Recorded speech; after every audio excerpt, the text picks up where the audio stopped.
August 19 തിങ്കളാഴ്ച ശ്രാവണ പൂർണിമ ദിനം. സംസ്കൃത ഭാഷാ ദിനം. ഭാഷകളുടെ മാതാവായും ദേവഭാഷയായും എല്ലാം അറിയപ്പെടുന്നു. ദേവനാഗരി ലിപിയിൽ എഴുതപ്പെട്ട അക്ഷരങ്ങൾ മഹേശ്വരി സൂത്രം എന്ന പേരിലും അറിയപ്പെടുന്നു. ആ, ഇ, ഉണ്, റ്, ഋക്ക് എന്നിങ്ങനെ തുടങ്ങുന്ന അക്ഷരക്കൂട്ടങ്ങൾ.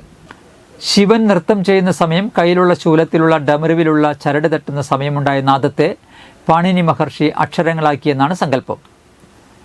വേദപഠനത്തിന് തുടക്കം കുറിച്ചിരുന്നത് ഈ ദിനത്തിലായിരുന്നെന്നും ആവണി അവിട്ടം തുടങ്ങി ഒരുപാട് പ്രത്യേകതകൾ ഈ ദിനത്തിനുണ്ട്.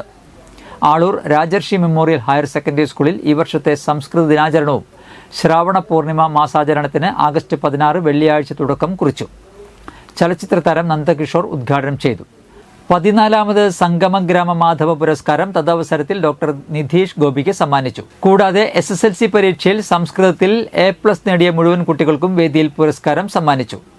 ചടങ്ങിൽ സ്കൂളിൽ നിന്നും വിരമിക്കുന്ന അധ്യാപകരെയും ഓഫീസ് അസിസ്റ്റന്റിനെയും വിദ്യാലയത്തിലെ തുടർച്ചയായി 100% വിജയം കൈവരിക്കുന്നതിന് നേതൃത്വം നൽകുന്ന പ്രധാനാധ്യാപിക ജൂലിൻ ജോസഫിനെയും ഹയർ സെക്കൻഡറി വിഭാഗത്തിൽ മികച്ച വിജയം നേടാൻ നേതൃത്വം നൽകിയ പ്രിൻസിപ്പാൾ ലൈസിനെയും അനുമോദിച്ചു.